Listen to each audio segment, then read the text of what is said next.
18e jour du mois consacré au précieux sang de Jésus. Le sang très précieux de Jésus-Christ remplit l'âme de douceur et de paix. Le prophète Isaïe avait depuis longtemps prédit que dans la plénitude des temps, les âmes puiseraient avec joie les eaux suaves et douces que répandent les fontaines du Sauveur. Quelles sont ces eaux suaves et douces, sinon les célestes consolations qu'on reçoit par les mérites du sang très précieux de Jésus, qui se répand par autant de fontaines qu'il y a de plaies sacrées.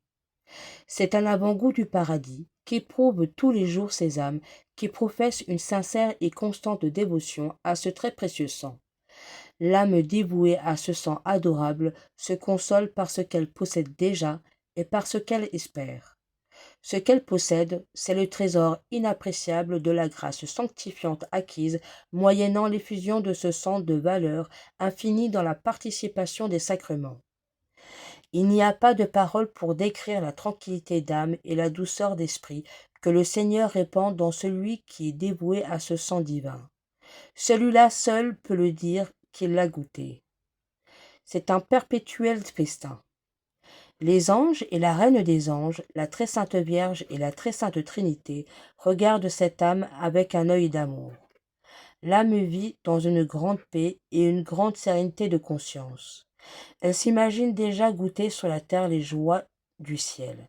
Si parfois Dieu éprouve encore cette âme au creuset de la confiance, s'il suspend ses consolations, c'est pour lui faire acquérir plus de mérite.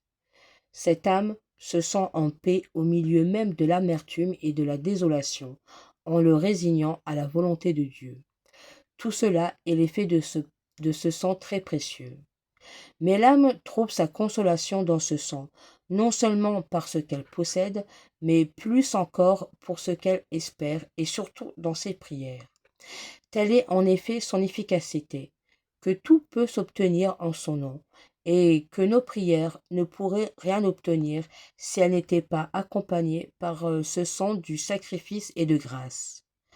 C'est la sueur du sang répandu par Jésus dans le jardin qui donne l'efficacité à nos prières auprès de Dieu.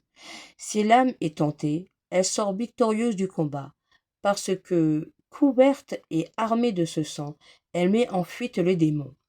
Si elle est dans la peine ou la tristesse, elle espère la consolation, dans la fatigue, le repos, dans le danger, le salut et au moment de la mort, la vie éternelle. Elle connaît bien le trésor qu'elle possède. Elle y voit déjà les grandeurs du paradis, que ses richesses sont inestimables. L'âme est munie d'un or sans prix. Quel est celui qui ne voudrait pas s'en enrichir?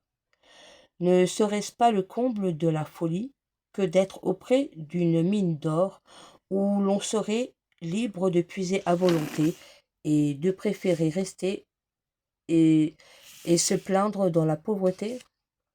N'y a-t-il pas 1000 fois plus de folie dans une âme qui néglige une pareille dévotion et se prive des joies célestes que verse au fond des cœurs ce baume du salut? Prions. Je comprends maintenant, mon Jésus, ce qui fait mes angoisses et mes misères. Jusqu'ici, j'ai peu apprécié votre sang. J'ai vécu dans la tiédeur. J'ai montré peu d'empressement à le mettre à profit.